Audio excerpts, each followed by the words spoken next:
Deep within the shadowed halls of Sheikh Abd el-Qurna, an ancient necropolis nestled in the heart of Thebes, a sinister aura permeated the air. Among the myriad tombs concealed within its forbidding embrace, an ominous slab lay silently, guarding secrets best left undisturbed. Its unsettling inscription, etched in ancient hieratic, served as a chilling testament to the restless spirits and vengeful gods that lurked within.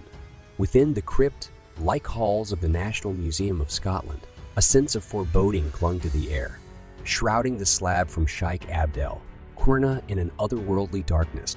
Those who dared to gaze upon the eerie words that adorned its surface felt an inexplicable unease, as if the weight of ancient curses bore down upon their souls.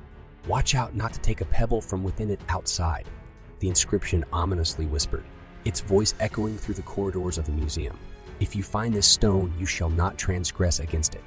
The words seemed to crawl across the slab, invoking an insidious sense of dread within the hearts of all who dared to decipher its meaning. Whispers spread among the museum staff, murmurs of inexplicable happenings and misfortunes that befell those who had encountered the ancient slab.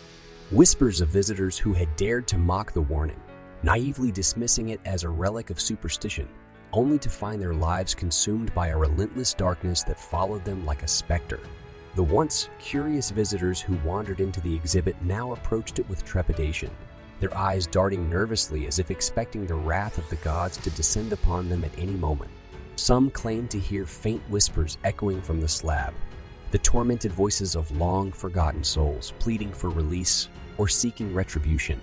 As the days passed, an oppressive atmosphere enveloped the museum, seeping into the very essence of the building itself.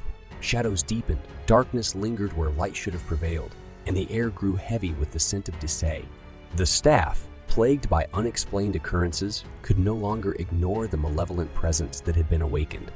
It was as if the gods of old had risen from their slumber, their powers augmented by the intrusion upon their sacred realm. The nightmares of the museum staff became increasingly vivid and terrifying, their waking hours plagued by visions of spectral figures lurking in the shadows, their eyes glowing with an otherworldly luminescence. The slab, once considered a mere curiosity, now became a focal point of dread and despair. Visitors, their faces etched with terror, begged for its removal, convinced that its malefic influence had tainted the very fabric of their soul. But no matter how hard they pleaded, the museum authorities refused to sever the connection between the ancient slab and the realm of the living. In the dead of night, the museum transformed into a sinister tableau of flickering lights and whispered echoes. The air grew icy, and the faint rustle of ethereal robes could be heard in the empty corridors. The spirits of the dead, unleashed by the removal of that ill-fated stone, roamed freely, their malevolence permeating every inch of the building.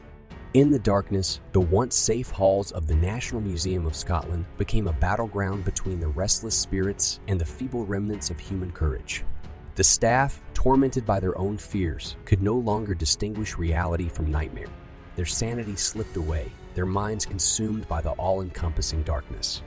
Today, the National Museum of Scotland stands abandoned, a mere shell of its former glory.